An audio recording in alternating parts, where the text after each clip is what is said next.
Assalamualaikum warahmatullahi wabarakatuh. Alhamdulillah, alhamdulillah rabbil alamin. Hamdan katsiran tayyiban mubarakan fihi ala kulli hal. Hamdan yuwafi ni'amahu wa yukafi'u mazidah. Ya Rabbana lakal hamdu kama yanbaghi li jalali wajhika wa li 'azimi sultanik. Subhanaka la nuhsi thana'an 'alaika kama athnaita 'ala nafsik. Walakal hamdu hatta tarda wa lakal hamdu idza radit wa lakal hamdu ba'da ridha. Asyhadu an la ilaha illallah wahdahu la syarika lah wa asyhadu anna sayyidana Muhammadan abduhu wa rasuluhu la nabiyya ba'dah. Allahumma salli wa sallim wa barik wa karim wa azim ala habibina wa syafi'ina maulana sayyidina Muhammad al-bashir wa nadhiri alladhi tanfatihu bi abwabul khairi wa tanghaliku bi abwabul syarri wa ala alihi al-athhari wa ashabil akhyari amma ba'du. Adik-adik putri dan para ananda yang Umi cintai dan yang semoga kalian semua senantiasa dicintai dan dimuliakan oleh Allah Subhanahu wa Ta'ala.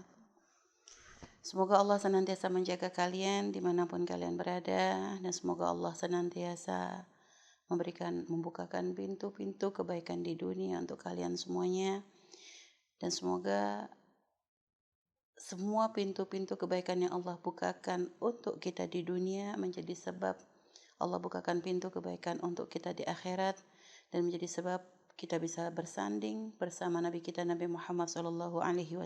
Amin ya rabbal alamin. Umi manggilnya Anandakah, Adindakah, atau para akhwat, atau gimana ini? Manggilnya gimana ini? Biar lebih enak biasanya panggilannya seperti apa? Banat.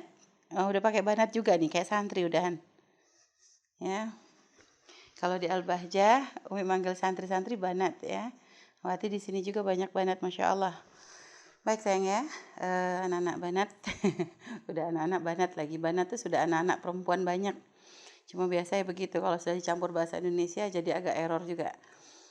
Baik ya, alhamdulillah kita bersyukur kepada Allah di malam hari ini.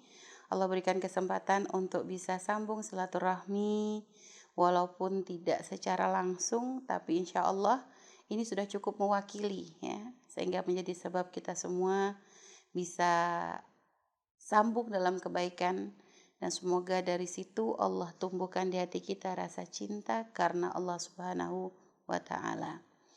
Dan hamba-hamba Allah yang bisa mencintai karena Allah janjikan akan Allah bukakan pintu-pintu kebaikan, karena nanti di hari kiamat ada tempat yang Allah siapkan khusus ya untuk hamba-hamba Allah yang spesial, yang begitu indahnya tempat tersebut sampai-sampai para nabi dan para syuhada mereka iri dan bertanya kepada Allah, ya Allah, untuk siapakah tempat tersebut? Lalu Allah berfirman, tempat tersebut Allah siapkan adalah untuk hamba-hamba yang saling mencintai karena Allah.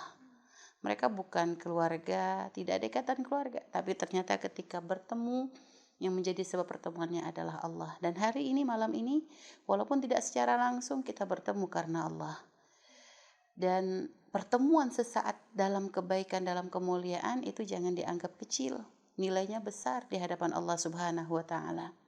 Karena diceritakan seorang sahabat bercerita bahwasanya diceritakan bahwa nanti di hari kiamat itu ada di hari akhir ya ada hamba-hamba Allah, ada seorang hamba Allah yang dia adalah ahli surga yang mencari sahabatnya. Tanya waktu dia mencari sahabatnya tersebut, dicari si fulan mana, dicari dalam surga. Bertanya kepada malaikat, wahai malaikat, di mana si fulan? Kata malaikat, saat ini hamba Allah hanya ada 2 pilihan. Kalau nggak di surga ya berada di neraka. Akhirnya dicari lagi sahabatnya tersebut, ternyata di surga nggak ketemu. Karena nggak ketemu, tadi kata malaikat kalau nggak di surga ya berarti di neraka. Akhirnya dicarilah ke neraka, ternyata orang yang dicarinya itu ada di dalam neraka. Lalu akhirnya hamba Allah tadi berkata kepada malaikat, wahai malaikat, angkat saudaraku itu, angkat si fulan dari neraka. Malaikat pun bertanya, siapa kamu? Maksudnya ada hubungan apa antara kamu dengan dia, kok kamu ingin mengangkat dia dari dalam neraka? Hanya dikatakan, aku gak punya hubungan apapun dengannya. Hanya saja aku pernah bertemu dengannya sesaat. Ya, sesaat dalam suatu perkumpulan mulia. Dia gak ngomong ketemu terus-terusan. Hanya pernah duduk di dalam satu majelis mulia, ya, berkenalan dalam kemuliaan, yaitu dalam suatu momen istimewa, momen baik, ya, dalam majelis atau di masjid, ya. Intinya penghubung yang sebab menjadi bertemu itu adalah tempat mulia, kegiatan yang mulia. Akhirnya makanya sahabat orang tadi bilang, aku pernah bertemu dia tuh sesaat dalam kebaikan, dan sesaat itu ternyata nilainya tuh besar. Rupanya dari sesaat tadi ada mahabbah yang muncul karena cinta, dalam cinta karena Allah, cintanya dibangun karena Allah. Merasa bertemu dengan orang yang sama dalam satu kemuliaan. Sehingga subhanallah, ternyata pertemuan sesaat dalam kebaikan itu dinilai besar di hadapan Allah, sehingga akhirnya Allah pun berfirman kepada malaikat, angkat si ahli neraka tadi karena dia telah mendapatkan syafaat dari sahabatnya. Jadi ternyata sahabat pun bisa memberikan syafaat. Maka kita berharap gak ada yang di neraka, tapi kita bisa bareng-bareng masuk surga insya Allah. Baik para anak-anak Umi, ya, Umi panggil anak-anak Umi aja deh, ya, anak Umi yang solehah-solehah, ya. Hari ini kita akan belajar sedikit, temanya tentang apa? Istiqomah, akhlak muslimah setelah lebaran, ya. Masya Allah. Baik ya, jadi akhlak muslimah setelah lebaran. Memang subhanallah ya, ada rasa yang berbeda ketika kita berada di bulan Ramadan, yang itu tidak kita temukan di bulan-bulan yang lain. Jadi, dan itu memang subhanallah itu adalah rahmat yang Allah berikan. Rahmat yang Allah berikan kepada hamba-hamba Allah, umat Nabi Muhammad SAW. Makanya dalam satu riwayat, ya, disebutkan, qad adzallakum syahrun adzim, telah menaungi kalian bulan yang luar biasa. Ya. Jadi digambarkan oleh Nabi itu bulan istimewa, bulan spesial. Dan juga di dalam bulan Ramadan itu memang subhanallah Allah bukakan begitu banyak kebaikan. Ibarat dosa tuh waktu bulan Ramadan didiskon habis-habisan. Pahala itu, ya, dikasih bonus gede-gedean. Pahala dilipat gandakan, ya, ada bonusnya gede-gedean, udah gitu dosanya didiskon habis-habisan. Dan kalau kita memohon kepada Allah, doa kita pun akan dikabul oleh Allah Subhanahu wa taala, yang menghidupkan malam-malamnya dengan ibadah, yang menghidupkan puasanya dengan ketaatan, akan diampuni dosa-dosanya, dan masih banyak lagi kebaikan-kebaikan yang lain yang kalau kita sebutkan gak akan selesai-selesai. Artinya itu memang bulan istimewa. Sehingga bahkan disebutkan oleh Rasulullah, ya, di antara riwayat hadis-hadis tentang bulan Ramadan adalah di dalam Ramadan futihat abwabul jannah wa ghuliqat abwabun nar. Allah bukakan pintu-pintu surga dan Allah tutup pintu neraka. Para ulama menafsiri hadis ini dengan ada beberapa versi. Ada yang mengatakan memang pada waktu Ramadan surga itu digablakin, berarti dibuka benar-benar dibuka, bentuk kegembiraan menyambut Ramadan, dan neraka pun ditutup. Setan dibelenggu. Tapi para ulama memahami, ada yang menafsiri dengan makna yang lain, bahwa maknanya adalah di bulan Ramadan, rahmat yang Allah berikan kepada bulan Ramadan untuk umat Nabi Muhammad itu adalah menjadikan kebaikan itu lebih mudah untuk kita lakukan. Dan orang bermaksiat itu jadi mikir. Ya. Orang bermaksiat jadi mikir. Sehingga artinya subhanallah, dan itu memang secara otomatis kita rasakan. Bagi orang yang punya iman, ya, bagi orang yang punya iman, ini akan merasakan perasaan tersebut, yaitu bahwa di Ramadan itu ada motivasi lebih, ada semangat lebih. Sehingga karena memang, dan juga gitu ya, dengan kebaikan yang kita lakukan, Allah kasih pahala gede-gedean. Padahal pun kemudahan ibadah yang Allah tumbuhkan di hati kita, ini pun karena rahmat Allah luar biasanya. bagaimana Allah memberikan nikmat yang sangat kepada kita. Jadi Allah yang memberikan keistimewaan untuk bulan Ramadan, Allah kasih pahala gede-gedean, Allah diskon dosa habis-habisan. Setelah itu kemudahan untuk beribadah pun adalah rahmat dari Allah. Sehingga makanya karena banyaknya keutamaan Ramadan itu, makanya para ulama itu sudah mempersiapkan Ramadan itu bukan dari bulan Ramadannya saja, hari-hari sebelum Ramadan. Bahkan sebelum Ramadan Allah berikan bulan Rajab, bulan Sya'ban, yang mana bulan Rajab sendiri disebut min arba'in hurum, dari 4 bulan-bulan di antara 4 bulan-bulan mulia, dimanapun di situ ada banyak keistimewaan. Belum lagi Sya'ban, bulan yang dicintai oleh Rasulullah, karena di bulan Sya'ban Rasulullah pun banyak berpuasa dan Nabi sering melakukan kebaikan karena di bulan itulah amal-amal kita dihadapkan kepada Allah Subhanahu wa taala. Setelah itu baru nanti Ramadan. Sehingga dengan tujuan apa? Karena sudah persiapan kebaikannya dari Rajab, Sya'ban, sehingga di Ramadan semakin mudah. Dan memang benar, baca Quran kalau kita sadari baca Quran di bulan Ramadan sama di luar Ramadan tuh beda. Kalau di Ramadan tuh baca 1 juz, 2 juz, apa itu kadang nggak kerasa. Tapi kalau udah di luar Ramadan 1 juz, boro-boro 1 juz, 1 halaman, 2 halaman, itu aja sudah mulai kendor itu. Sudah mulai kendor. Baca 1 halaman nggak selesai-selesai kadang. Setelah itu apa? Kemaksiatan pun memang di bulan Ramadan tuh jadi mudah. Sehingga kadang ada orang yang salah kaprah. Kalau lagi siang-siang, lagi ngomongin orang, jangan gunjing, jangan gunjing. Lagi siang hari Ramadan, nanti aja nunggu buka. Padahal sebenarnya ya nggak malam, ya nggak siang, ya nggak boleh. Cuma kadang orang tuh masih menghargai harinya itu loh. Sehingga subhanallah kadang kita temukan ada beberapa orang itu bertobat di bulan Ramadan, ya walaupun kadang ya ada yang istiqomah, ada yang enggak. Ada yang tiba-tiba nggak pernah pakai kerudung di bulan Ramadan. Ada yang kadang mungkin mabuk-mabukan jadi cuti waktu Ramadan. Ada yang mungkin dia adalah suka melakukan perbuatan. Ya jadi kadang banyak orang kalau sudah Ramadan masih bisa menghormati. Dan sebenarnya itu iman. Dan kita nggak boleh meremehkan. Kalau kita melihat ada orang tiba-tiba sebelum Ramadan buka-bukaan, pakaiannya buka aurat, umbar aurat. Tiba-tiba waktu Ramadan kok dia masih pakai kerudung. Alhamdulillah. Kita syukuri. Walaupun ya sebenarnya kita berharap semoga seterusnya. Jangan kita remehkan, walah jangan kita rendahkan, gombal itu cuma action waktu Ramadan, jangan, nggak boleh. Karena bisa saja tujuannya, karena tanda iman. Tanda iman tuh kalau orang masih bisa menghormati Ramadan. Tanda iman kalau orang masih bisa menghormati Ramadan. Jadi kalau ada orang masih bisa menghormati Ramadan, bisa saja itu jadi sebab dia mendapatkan hidayah. Ada satu kisah ya yang pernah Umi baca tentang kisah Ramadan. Di bulan Ramadan di satu negeri Islam ya, satu negeri orang Muslim, itu ada seorang Yahudi yang dia itu lagi duduk di pasar. Tiba-tiba waktu lagi duduk-duduk di pasar, dia ngelihat anaknya itu makan di siang hari bulan Ramadan. Ini si Yahudi tadi tuh, lihat anaknya makan di siang hari Ramadan, didatengin tuh anak, ditampar di depannya orang-orang. Si anak kaget, dia nggak ngerasa salah, dia nggak ngerasa melakukan apapun, kok ditampar. Protes dia ke bapaknya, ya kenapa kok dipukul? Kata ayahnya, nak kamu nggak sadar, bulan apa ini? Bulan Ramadan. Kamu tahu nggak di bulan Ramadan orang-orang Islam ngapain? Puasa. Nah terus kenapa kamu makan di siang hari Ramadan? Kata orang anak Yahudi lah, aku kan bukan Muslim ya, aku kan orang Yahudi. Jadi kewajiban berpuasa. Tapi apa kata ayahnya? Memang kamu tidak wajib berpuasa, tapi paling tidak hormatilah orang yang berpuasa. Jadi rupanya bapaknya tuh marah gara-gara si anak gak bisa menghormati Ramadan. Dan subhanallah, diceritakan bahwa seorang ulama, satu hari ada seorang ulama yang ada di negeri tersebut bermimpi. Dalam mimpinya itu kok ngelihat si Yahudi tadi kok jadi ahli surga. Ngelihat si Yahudi ahli surga. Syada, dia bilang kok bisa? Yahudi sama surga tuh ketemunya di mana? Karena selagi dia tidak ahli iman, walaupun dia melakukan kebaikan, gak akan bisa masuk surga. Akhirnya dia pun bertanya kepada Yahudi dalam mimpi tersebut.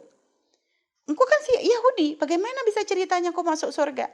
Akhirnya si Yahudi menjawab, ketika aku memukul anakku di siang hari Ramadan, di saat dia tidak berpuasa. Aku marah dan aku tegur dia karena tidak bisa menghormati bulan Ramadan. Tidak bisa menghormati orang yang berpuasa. Dan ternyata tidak lama setelah itu Allah berikan kepadaku hidayah. Sehingga aku bisa mengucapkan asyhadu alla ilaha illallah wa asyhadu anna Muhammadar Rasulullah. Dan tidak lama kemudian dia pun meninggal dunia. Sehingga mati dalam keadaan dia ahli iman. Lihat, artinya kalau ada orang masih punya kebaikan, pengen baik di bulan Ramadan, tandanya itu masih ada iman di hatinya. Semoga itu jadi sebab dia akan mendapatkan hidayah. Jadi kita nggak boleh prasangka kepada orang. Maka ini pun untuk motivasi kita.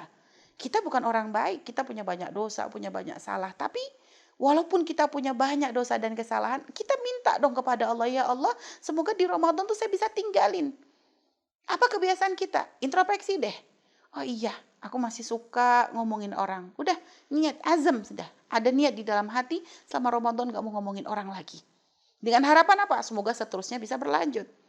Terus seperti itu. Semua keburukan-keburukan kita nih adukan kepada Allah. Ya Allah, keburukanku ini ya Allah semoga bisa aku hentikan di bulan Ramadan.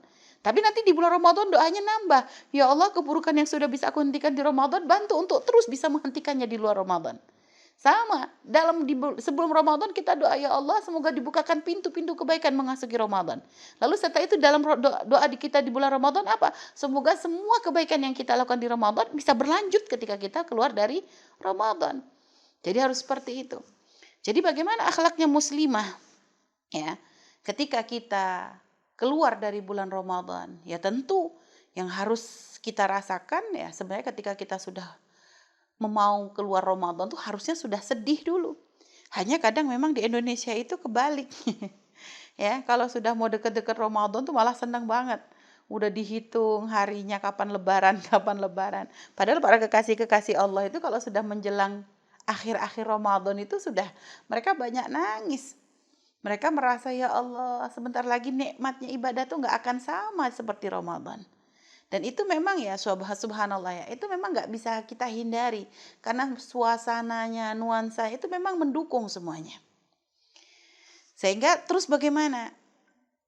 Kita harus sadar ya, kalau tanda ibadah seseorang itu diterima, itu jangan ngelihat ketika dia lagi ibadah saja.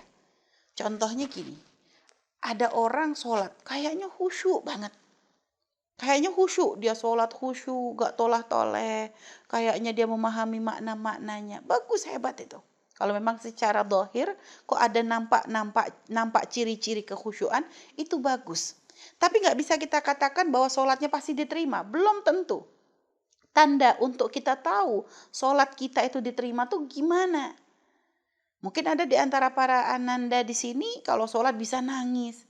Tapi jangan kepedean dulu, jangan ngerasa ya Allah alhamdulillah tadi malam bisa nangis. Alhamdulillah waktu baca Quran bisa nangis. Alhamdulillah tadi malam waktu tahajudan bisa nangis, Masya Allah. Jangan GR dulu. Tanda bahwa tangisan kita ini benar-benar tangisan yang sesungguhnya itu akan nampak setelahnya. Setelahnya gimana? Setelah kita nangis ngadu kepada Allah. Setelah kita kok kayak khusyuk di dalam sholat. Efeknya tuh apa? Ketika kita keluar dari ibadah tersebut, urusan kita kepada Allah bagus, urusan kita kepada manusia bagus. Jadi tanda ibadah diterima tuh nampak setelah dia beribadah tuh gimana. Sama kayak orang umroh, haji umroh. Jangan kegeeran kalau ketika haji umroh kok kita dimudahkan. Tiba-tiba mencium Hajar Aswad bisa. Tiba-tiba tawafnya deket banget sama Ka'bah. Tiba-tiba jalanin semua ibadah yang waktu kita haji atau umroh kok dimudahkan. Semoga memang kita dipanggil oleh Allah untuk ibadah haji umroh ya. Dan diberikan kemudahan dalam semuanya. Atau tiba-tiba ketika ziarah ke Madinah kok bisa masuk raudhah paling dekat lagi dengan makamnya Rasulullah SAW. Sehingga kadang dengan kemudahan begitu tuh kita menjadi terharu. Ada seorang kadang alhamdulillah waktu umroh saya dimudahkan. Alhamdulillah waktu tawaf dimudahkan. Itu kadang bisa menjadi cerita. Tapi bisa saja. Dan ini memang mungkin ibadah tersebut tanda ibadah. Jadi gini, bedakan kalau kita melihat orang dengan kalau kejadian itu menimpa diri kita. Kalau kita melihat orang, kita husnudzon, tanda dia adalah orang baik insya Allah. Tapi kalau untuk diri sendiri, jangan GR. Jadi kalau kita kok ada kemudahan ibadah tuh jangan GR dulu. Jangan langsung katakan bahwa aku ini sudah jadi ahli surga. Jangan katakan bahwa ibadahku ini sudah pasti diterima. Jangan katakan kalau ini tuh Masya Allah tanda-tanda aku ini solehah. Belum. Kalau untuk melihat diri sendiri jangan kegeeran. Jadi kalau kepada diri sendiri tuh banyak kita itu mengecam gitu loh. Beneran gak nih ibadahku nih? Ibadahku ini benar karena Allah atau action? Ya. Sehingga ketika kita diberikan kemudahan untuk ketika ibadah misalnya ya, kalau memang kita dimudahkan manggil untuk bisa haji umroh dan semoga semuanya dipanggil ya, maka kemudahan ini tetap kita nih harus waspada. Ya Allah, jangan-jangan istidraj nih. Istidraj itu gimana? Kayak dikasih nikmat, padahal sebenarnya ingin Allah rendahkan kita, sehingga kita nanti bisa menjadi ahli neraka. Naudzubillah. Ada kadang Allah tuh memberikan nikmat kepada hamba tuh adalah bentuk istidraj. Contohnya apa? Harta yang Allah berikan kepada Qarun itu istidraj. Sehingga lihat dengan hartanya dia menjadi ahli neraka. Kekuasaan yang Allah berikan kepada Fir'aun, lihat, itu istidraj. Kayak dia bisa semuanya, tapi ternyata karena Allah ingin merendahkan dia serendah-rendahnya. Apalagi Namrud, kekuasaan yang diberikan kepada Raja Namrud, lihat, itu pun sama istidraj. Sama Abu Jahal. Kehormatan yang diberikan kepada Abu Jahal istidraj. Karena ternyata itu adalah untuk merendahkannya serendah-rendahnya. Jadi hamba Allah itu kadang kayak diberi nikmat tapi sebenarnya bukan nikmat. Tapi itu adalah ujian.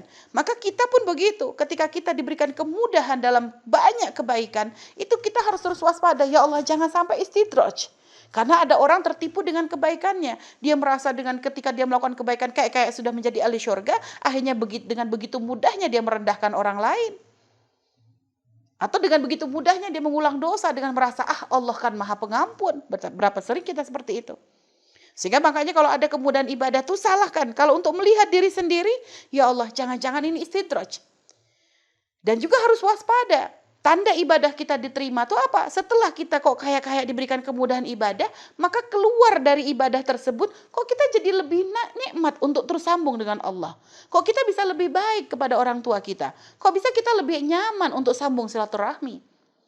Karena urusan ketakwaan kepada Allah itu tidak cukup dengan hanya urusan ibadah. Harus bisa hablum minallah wa hablum minan nas. Itu gak bisa dipisahkan. Orang takwa tuh gak cuma hanya ahli sholat. Kalau dia ahli sholat tapi dia gak bisa bakti kepada orang tuanya pun gak bisa jadi ahli surga. Kalau dia ahli sholat tapi dia senang memutus silaturahmi pun gak bisa jadi ahli surga. Kalau dia ahli sholat tapi dia suka kasar sama orang lain pun gak bisa jadi ahli surga. Bahkan bukan hanya kepada manusia. Ada orang ahli sholat tapi kalau dia zalim sama binatang pun gak bisa jadi ahli surga kok. Jadi ternyata takwa kepada Allah itu gak cukup dengan hanya beriman kepada Allah, menyembah Allah, lalu banyak sholat, banyak sujud di hadapan Allah, belum cukup. Harus ada bukti nyatanya. Bukti nyatanya gimana? Setelah kita bagus menjalin hubungan dengan Allah, maka baguskan hubungan kita dengan manusia. Maka seperti itu. Nah, Ramadan pun sama. Ramadan itu satu di antara ibadah-ibadah yang Allah wajibkan untuk kita. Selain sholat, haji, zakat. Ini Ramadan salah satunya berpuasa. Sehingga ketika kita merasa bahwa ketika di bulan Ramadan kemarin kok enak banget ibadahnya. Kok rasanya nikmat banget ibadah itu. Kenapa kok baca Qur'annya nyaman banget. Sedekah kok ringan banget. Maka sekarang kita lihat keluar dari Ramadan apa yang terjadi pada diri kita. Masih mudahkah kita untuk membaca Al-Quran? Masih mudahkah kita untuk bisa bangun malam? Masih ringankah tangan kita untuk bersedekah? Masih mudahkah untuk kita meninggalkan kemaksiatan? Loh, kalau ternyata ini semua kok sudah mulai ada pengurangan, ayo kita nih segera nih kita obati nih. Oh berarti berpenyakit ini. Kalau ternyata kok kemarin mudah sekarang kok nggak mudah, berarti ada yang salah, harus diperbaiki. Tapi pun jangan merasa putus asa. Artinya dengan kesadaran kita bahwa ada yang salah di diri kita, ini kita berusaha dong untuk memperbaiki. Caranya gimana? Ya Allah jangan sampai ternyata Ramadanku kemarin tuh gak diterima. Kalau sampai aku ternyata keluar Ramadan jadi balik gak bener lagi. Jadi harus ada motivasi. Kita harus ingin bagaimana Ramadan itu benar-benar Ramadan kemarin tuh Ramadan spesial untuk kita. Kita pengen Ramadan kemarin tuh menjadi Ramadan penuh makna. Di mana amal-amal kita diterima oleh Allah. Maka sekarang bagaimana caranya? Agar Ramadan yang kemarin itu benar-benar punya efek yang bagus. Benar-benar membawa pengaruh yang luar biasa untuk kita, maka ayo kita lanjutkan. Apa kebaikan yang kemarin saya lakukan di Ramadan? Oh kemarin tuh waktu sholat tahajud tuh bangun ringan banget. Oke, sekarang usahakan. Mungkin gak bisa seawal Ramadan, karena Ramadan biasanya bareng sama sahur. Saya kalau Ramadan bangunnya jam 3. Tapi giliran keluar Ramadan bangun jam 3 kok berat banget. Oke lah kalau memang belum bisa bangun jam 3, minimal jam 4 jangan sampai gak bangun deh. Kalau sekarang subuhnya jam 4:30 misalnya. Setengah jam deh. Jangan sampai enggak. Usaha kita. Berat Umi, lawan. Karena itu mencari surganya Allah memang enggak mahal. Memang enggak murah. Surga Allah itu memang perjuangan Masya Allah. Ngelawan hawa nafsu semua. Setelah itu apa? Setelah itu baca Quran kok susah ya. Kalau memang kita mungkin enggak seenak waktu Ramadan bisa 1 juz misalnya. Ya minimal kalau sudah di luar Ramadan jangan sampai 1 lembar juga enggak kebaca. Usaha, walaupun belum maksimal, gak ada masalah. Yang penting jangan sampai benar-benar tertinggal. Jangan sampai buka Al-Qurannya nanti nunggu Ramadan tahun depan. Iya kalau ketemu Ramadan lagi. Jadi begitu. Jadi kalau memang belum bisa 1 juz, minimal 1 lembar kita baca. Sodakoh juga begitu, berat banget. Kemarin tuh ngeluarin 50.000 mah ringan pisan. Ringan banget. Tapi sekarang kok 5.000 aja kok perhitungan. Ya sudah deh, kalau belum bisa banget kayak kemarin, misalnya jumlahnya belum bisa, ya minimal tetap ngeluarin walaupun sedikit. Belum bisa tiap hari, seminggu sekali. Seminggu sekali belum bisa, 2 minggu sekali. Jadi gitu, tetap harus kita usaha. Setelah itu apa lagi? Ninggalin maksiat waktu enak banget. Komunikasi sama laki-laki kita juga udah jarang. Ibaratnya kita hindari. Terus ngerjain hal-hal yang gak manfaat juga kita hindari. Tapi giliran sudah Ramadan kok kayak hawa nafsunya tuh kayak dipancing lagi setelah keluar Ramadan. Maka ayolah kita berusaha. Jadi kalau kita sadar, kalau kita tuh ada penyakit, ada yang salah di diri kita, maka kita akan berusaha cari obat gitu loh.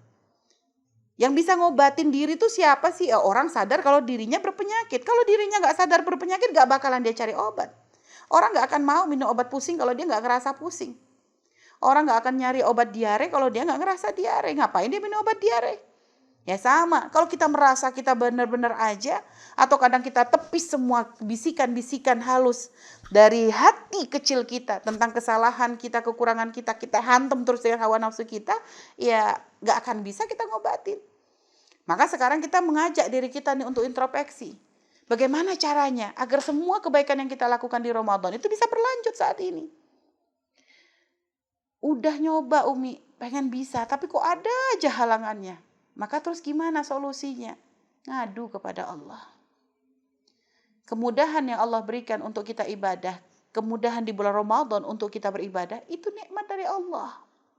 Maka di saat nikmat itu dicabut, maka gimana? Ngadulah kepada yang memberikan nikmat tersebut. Ya Allah, kenapa kemarin di Ramadan nikmat banget, sekarang kok enggak ya Allah? Ngadu kita. Jadi doa kepada Allah jangan hanya minta kabulkan hajatku ya Allah. Boleh minta hajat, kalau minta apa-apa ke Allah boleh kok.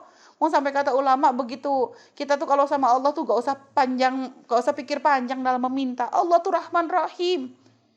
Bahkan sampai kalau sendalmu putus, tali sendalmu putus, ngadu aja sama Allah gitu kok. Segitunya. Jadi dalam hal kecil gede ngadu sama Allah. Jadi pun apalagi dalam urusan ibadah, ini urusan gede. Maka jangan hanya sibuk dengan urusan kehawa nafsu kita. Oh pengen sukses, pengen lulus, pengen gak cukup begitu. Minta urusan ibadah ya Allah. Pengen bisa ngerasakan nikmatnya ibadah ya Allah. Ya Allah pengen bisa sholat khusyuk kayak waktu Ramadan ya Allah. Ya Allah pengen bisa baca Quran yang banyak kayak waktu Ramadan ya Allah. Ya Allah pengen bisa sedekah ringan kayak waktu Ramadan ya Allah. Kita minta sama Allah. Allah yang mendatangkan nikmat itu. Dan termasuk introspeksi kita, kenapa kok ibadah kita menjadi susah kita lakukan di luar Ramadan? Bisa saja mungkin karena kemaksiatan kita. Maksiat. Karena maksiat itu bisa menjadi hijab. Karena ketika ada seseorang hamba bermaksiat, kalau ibarat hati kita itu nanti akan mulai tertutup. Peta-petanya tertutup. Sampai nanti kalau sudah hati itu sudah tertutup semua dengan kegelapan, akhirnya bermaksiat dia tidak akan lagi merasa penyesalan. Pernah ngerasa gak sih nak? Kalau kita itu kadang subhanallah, kalau kita melakukan sesuatu yang sebenarnya kita gak boleh, kita tahu itu gak boleh tapi kita lakukan. Hati kecil kita tuh teriak-teriak loh. Kenapa sih kamu gitu? Kenapa sih? Mungkin ada yang pernah bohong sama ibundanya, ya.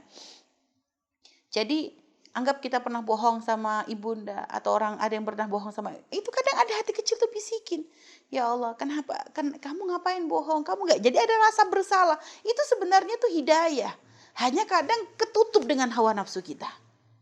Maka sekarang belajar kita mendengarkan hati kecil kita yang selalu mengajak kita tuh untuk benar, dan jangan terus dikalahkan dengan hawa nafsu kita, karena hawa nafsu itu terus akan mengajak kita untuk bermaksiat kepada Allah. Ya, jadi seperti itu. Masya Allah ya. Jadi anak-anak Umi yang solehah. Jadi itulah akhlak yang hendaknya kita lakukan di bulan Ramadan ya. Di luar bulan Ramadan. Ini adalah bagaimana kita itu terus menjaga kebaikan-kebaikan yang kita dapatkan di bulan Ramadan, yang bisa kita lakukan Ramadan. Bagaimana agar bisa terus bertahan sampai nanti masuk Ramadan lagi. Intinya ya kita ini tetap dalam keadaan istiqomah dalam kebaikan. Nah, termasuk ada beberapa cara yang mungkin bisa kita lakukan ya, agar kita terus bisa menjaga diri kita agar bisa istiqomah dalam kebaikan. Yang tadi pertama Umi katakan ya, yang ini termasuk yang paling penting, yang jangan pernah ditinggalkan, minta sama Allah. Minta sama Allah. Yang berikan kepada kita hidayah itu adalah Allah. Yang bisa menjadikan kita menjadi baik adalah Allah. Kita ngadu kepada Allah. Dan kalau ngadu kepada Allah tuh yang yang menghibah begitu. Jadi mintanya itu gimana sih, minta orang yang benar-benar butuh gitu ya. Jangan minta tuh sambil setengah ngantuk ya. Kadang kalau doa tuh jadi ngadunya tuh sama Allah tuh yang bahasa, ya Allah, Engkau pernah merubah seorang hamba Allah yang paling benci kepada Nabi Muhammad. Ya. Orang yang paling benci kepada Nabi, Engkau rubah hatinya, Engkau beri hidayah sampai dia menjadi orang yang mencintai Nabi dan menjadi orang yang sangat bagus dalam menjalankan syariat Nabi. Siapa? Sayyidina Umar bin Khattab. Sayyidina Umar bin Khattab itu dulu paling jahatnya orang. Anaknya aja perempuan, punya anak bayi perempuan dikubur hidup-hidup. Jahat. Dulu dia orang yang pengen membunuh Rasulullah. Waktu itu dia sama sekali tidak cinta dengan Nabi. Tapi tiba-tiba subhanallah datang bawa pedang pengen bunuh Nabi. Gak taunya dengar ayat Al-Quran, dikasih hidayah serta-merta saat itu sama Allah. Dikasih hidayah saat itu juga. Sampai akhirnya dari orang yang paling benci menjadi orang yang paling cinta dengan Nabi Muhammad SAW. Ya, kita ngadu kepada Allah tuh boleh, ya Allah. Engkau yang ngerubah Sayyidina Umar dari orang yang paling benci menjadi paling cinta, ya Allah. Maka berikan di hati kami itu kecintaan seperti yang Kau pernah berikan kepada beliau, ya Allah. Kita pengen, bagaimana orang yang dulu paling jahat kok jadi orang paling baik? Bagaimana orang paling keras kok bisa menjadi orang yang paling lembut? Bagaimana orang yang paling benci menjadi orang yang paling cinta? Lihat. Bagaimana orang yang paling gak suka dengan syariat Nabi menjadi orang yang paling bagus dalam menjalankan syariat Nabi? Loh kan, itu kan Allah yang memberikan hidayah. Nah, maka kita minta kepada karena Tuhan kita, Tuhannya Sayyidina Umar Allah, Tuhannya kita adalah Allah. Allah bisa merubah Sayyidina Umar menjadi seperti itu, maka tidak mustahil Allah bisa merubah kita. Hanya kita minta dong. Kita minta. Karena yang namanya hidayah itu ada dua model. Ada yang Allah berikan serta-merta, ada yang dengan upaya kita untuk meminta. Maka kita jangan kegeeran, ngarepin nantilah nunggu Allah dapat ngasih hidayah, nanti aku bisa baik sendiri. Kok GR banget? Memang siapa menjamin Allah ngasih kita hidayah? Ya Sayyidina Umar bisa. Ya Sayyidina Umar emang dipilih oleh Allah. Kalau kita kan belum tentu. Gitu loh. Jadi jangan kita kepedean, merasa nanti deh saya tobatnya nunggu dapat hidayah. Saya pakai hijabnya nanti nunggu dapat hidayah. Saya baiknya nanti nunggu dapat hidayah. Iya kalau dapat hidayah. Kalau belum dapat hidayah dicabut duluan nyawanya. Terus mau gimana kita? Jadi jangan nunggu dapat hidayah, kita mencari hidayah. Karena gak semua orang dikasih hidayah seperti Sayyidina Umar. Itulah. Karena yang benci kepada Nabi tapi tetap benci pun ada. Abu Jahal dari awal benci sampai matinya benci juga tetap. Lihat, gak dikasih hidayah. Jadi yang benci bisa menjadi cinta ada, yang benci tetap benci juga ada. Maka kan kita gak tahu akhir kita kayak gimana. Maka kita minta kepada Allah yang tahu apa yang terbaik untuk kita. Yang tahu tentang takdir kita seperti apa. Kita minta, ya Allah. Ngadu kita. Sebagaimana Kau pernah merubah hatinya orang paling keras menjadi orang yang paling mencintai kekasihmu Nabi Muhammad, maka jadikan aku seperti itu, ya Allah. Ya, minta kepada Allah. Saya itu termasuk apa lagi yang kadang bisa membantu kita untuk bisa terus istiqomah dalam kebaikan. Agar hal-hal baik di bulan Ramadan itu terus bisa berlanjut. Teman yang baik. Perkumpulan yang baik. Itu akan memudahkan kita untuk terus melakukan kebaikan. Makanya kata Nabi, almar'u ala dini khalilih. Almar'u ala dini khalili, seorang itu akan ngikutin agama temannya. Artinya apa? Teman tuh punya pengaruh yang gede. Kalau kita temenan sama orang baik, berada dalam perkumpulan yang baik, kita ketularan baik itu. Coba aja lihat. Gak usah ngomongin agama deh. Ngomongin belajar aja. Kita punya kelompok belajar. Dikasih tugas sama dosen, ya. Dikasih tugas sama dosen, suruh bikin kelompok, satu kelompok dikasih anak 5 orang. Suruh kasih tugas, ngerjain tugas. Nggak taunya kelompoknya kita ini doyannya ya, kalau lagi kumpulan begitu bukan doyan belajar, bukan demen belajar, demen ngobrol. Tuh kelompok tuh ngobrol aja, kerja tugas gak dikerjain. Kita yang awalnya rajin pun gara-gara temen ngobrol semua kebawa juga kita. Karena kepengaruh. Ya. Kepengaruh teman tuh gede. Makanya memilih teman yang baik itu penting. Milih teman baik itu gimana? Teman yang baik itu ingat nak ya, ini harus hati-hati banget. Memilih teman yang baik, jangan memilih teman yang hanya akan mengikuti semua mau kita. Jangan milih teman yang akan selalu mendukung apa yang kita lakukan. Oh jangan, belum tentu itu teman. Bisa saja itu iblis berkedok teman. Jadi terus memilih teman yang baik gimana? Teman yang baik itu ya, di saat kamu susah, dia akan menguatkanmu. Di saat kamu senang, dia akan ikut senang bersamamu. Di saat kamu salah, lah ini yang poin penting. Kadang kalau masalah susah senang, oke, ada yang begitu. Tapi ini loh, di saat kamu salah, dia akan berani mengingatkanmu. Kenapa? Karena dia mencintaimu karena Allah. Dia gak pengen kamu salah langkah. Dia gak pengen kamu melakukan dosa. Karena dia mencintaimu karena Allah. Sehingga kalau kamu salah, dia akan berani ngingetin. Dia akan berani negur. Dia gak mau kamu kepleset. Dan di saat kamu benar, dia akan menjadi orang yang paling mendukungmu. Kalau kami lagi susah, dia tidak akan pernah meninggalkanmu. Loh itu loh teman yang luar biasa. Jadi kalau ada teman, ya waktu kita senang ikut senang, tapi giliran kita susah ninggalin, loh itu namanya penjilat. Atau ada teman ya kadang susah senang, oke dia waktu kita susah dia juga nemenin, waktu kita senang dia juga bahagia. Tapi giliran kita salah, dia malah mendukung, namanya itu iblis. Lebih bahaya lagi tuh. Kita kadang ngerasa waktu senang dia waktu itu yang selalu mendukung saya, waktu saya susah dia nemenin. Tapi giliran kita salah, dia biarin. Loh kan berarti kurang ajar dia. Gak cinta banget sama kita. Ibarat sebenarnya paling penting itu adalah teman yang baik tuh kalau kamu salah tuh akan berani negur. Dan ini yang memang paling gak enak. Kita biasanya sama teman yang begini malah gak demen. Kita ngerasanya cerewet, dia tuh sok alim, dia tuh selalu sok bener, saya tuh salah terus. Padahal sebenarnya begini ini loh yang kita butuhkan. Karena ibarat ya, kita gambarkan saja kalau kita lagi jalan sama temen. Ini bukan urusan agama deh, kita lagi jalan bareng nih sama temen. Nggak taunya teman kita itu ngelihat kita itu kok mau masuk ke dalam satu lubang. Kalau dia teman yang bener, dia akan tarik kita walaupun dengan cara yang kasar. Kamu nggak ngeliat tuh matamu? Di bawah tuh ada lubang. Kalau kamu jatuh, kamu kepleset, lihat. Atau kita akan milih teman. Kita jalan, mau nyemplung lubang, dibiarin aja. Nggak apa-apa, nyemplung aja kok. Masih mungkin hidup kamu. Lihat.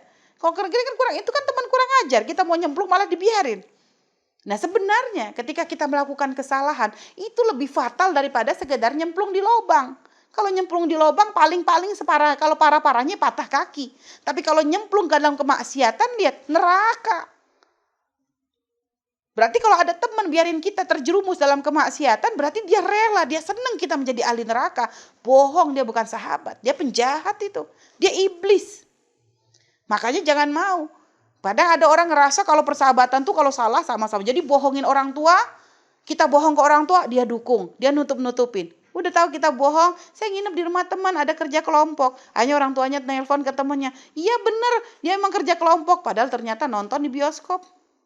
Atau mungkin jalan sama laki-laki yang bukan mahramnya, kan banyak model begitu. Ada teman kadang begitu, bersekongkol untuk berbohong. Sudah begitu kadang temannya pengen, Masya Allah, mungkin urusan dengan laki-laki yang bukan mahramnya, pengen pacaran dan sebagainya. Ini temannya dukung, udah kamu gak apa-apa, pakai baju yang cantik, yang seksi, Masya Allah. Iblis itu bukan sahabat. Kalau sahabat dia tahu bahwa setiap kemaksiatan yang kita lakukan di dunia ada efeknya. Akan menjadi sebab bukan menjadi masuk ke dalam neraka Allah, murka Allah. Harusnya kalau dia cinta, dia gak akan ridho. Dia akan, ya Allah jangan sampai kamu masuk neraka. Karena persahabatan kita tuh bukan hanya di dunia. Urusan kita ini bukan hanya di dunia. Urusan kita nanti, hitungannya ada di akhirat. Nah itu. Jadi memilih teman yang baik itu benar-benar harus selektif.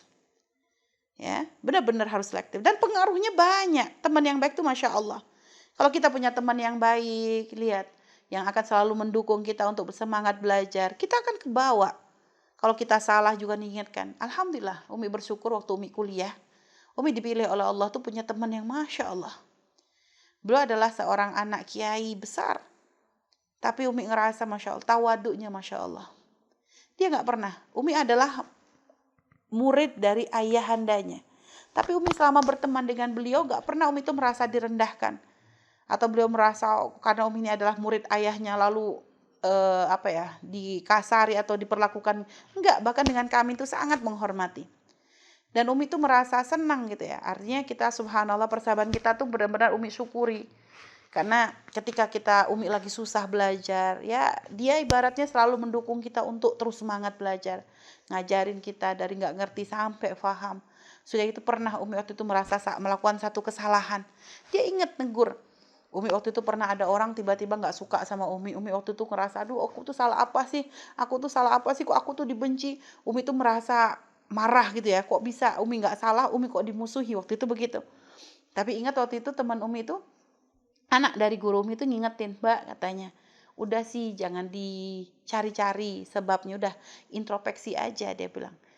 Kalau kita introspeksi diri kan ya, namanya kita kan manusia, mungkin sengaja nggak sengaja pernah salah, udah introspeksi aja, lapang dada aja. Mungkin memang kita salah, daripada kita capek nyari-nyari kesalahannya orang. Lihat, waktu itu ya Allah, alhamdulillah, Allah kasih Umi itu sahabat yang luar biasa. Akhirnya dari situ nata hati, sehingga ada orang benci pun Umi nggak balas benci.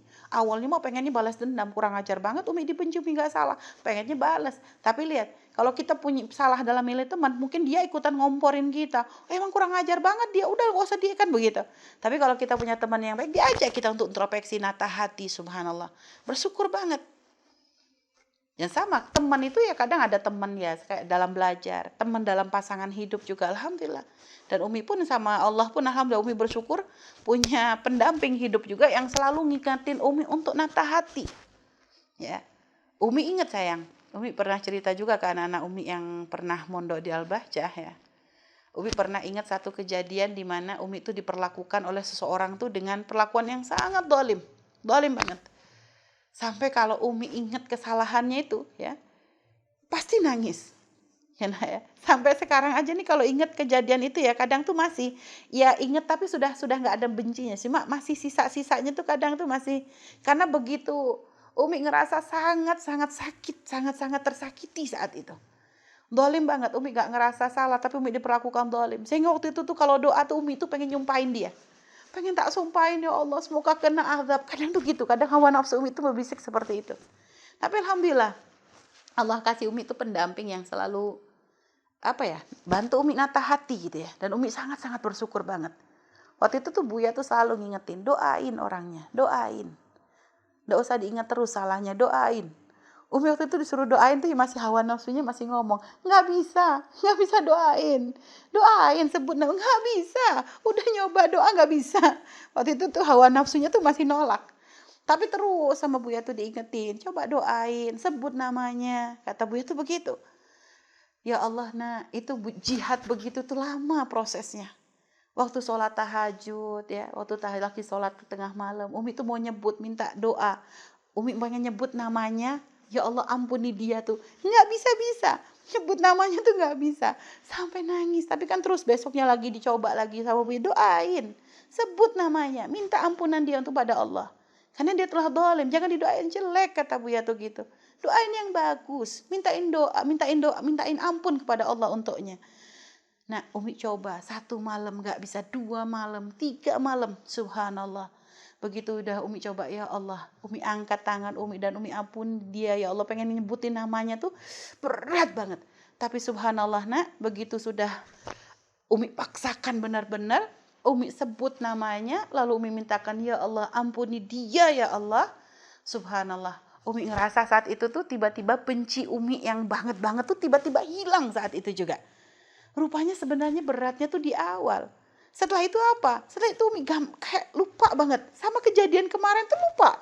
Benar-benar kayak gak terjadi. Sudah, ya Allah rupanya begitu ya. Cuma kan kayak begini nih siapa yang membantu? Teman. Pendamping kita. Orang yang bersama kita. Coba. Kadang kan kalau kita tersakiti, kadang sahabat kita kan ikut sakit hati. Sama. Buya waktu ngeliat Umi tersakiti pun sakit hati sebenarnya. Cuma gak mau nurutin. Jadi Buya ngajarin Umi gimana Umi itu ngelawan hawa nafsu Umi untuk membenci dia. Sehingga Umi doain, begitu itu sudah langsung lapang. Bahkan setelah itu gak cuma itu saja, sama Buya tuh langsung. Gak cukup dengan doa, kirimi hadiah. Masya Allah sayang, coba ada orang jahat dolim sama kita, udah didoain suruh kirimi hadiah. Dan bahkan subhanallah, kalau lagi umroh sayang, kalau lagi umroh ya, kalau lagi tawaf pertama, oke, kita doain diri, orang tua, anak ya, keluarga. Tawaf yang kedua itu selalu khusus. Yang kita absen siapa? orang-orang yang punya masalah dengan kita, orang-orang yang memfitnah kita, orang-orang yang pernah dolim sama kita. Itu selalu sama Buya tuh di absen satu-satu. Kenapa? Di absen satu putaran tuh pokoknya khusus nyebutin nama mereka, doain semoga Allah ampuni, semoga Allah berikan kebaikan, semoga Allah bahagiakan keluarganya, semoga Allah jaga anak keturunannya, semoga Allah lapangkan dengan rezeki yang halal. Selalu seperti itu. Bahkan yang paling bermasalah itu yang paling banyak didoain. Subhanallah. Nah, alhamdulillah itu Umi bersyukur. Seandainya misalnya Umi punya suami yang ngajak dendam, akan mudah mungkin kita akan terus ke bawah dengan dendam. Tapi syukurnya kok diberi pendamping, diberi teman yang baik. Begitu juga ketika menikah juga diberi pendamping yang selalu mengajarkan Umi untuk lapang dada. Akhirnya kita pun ke bawah.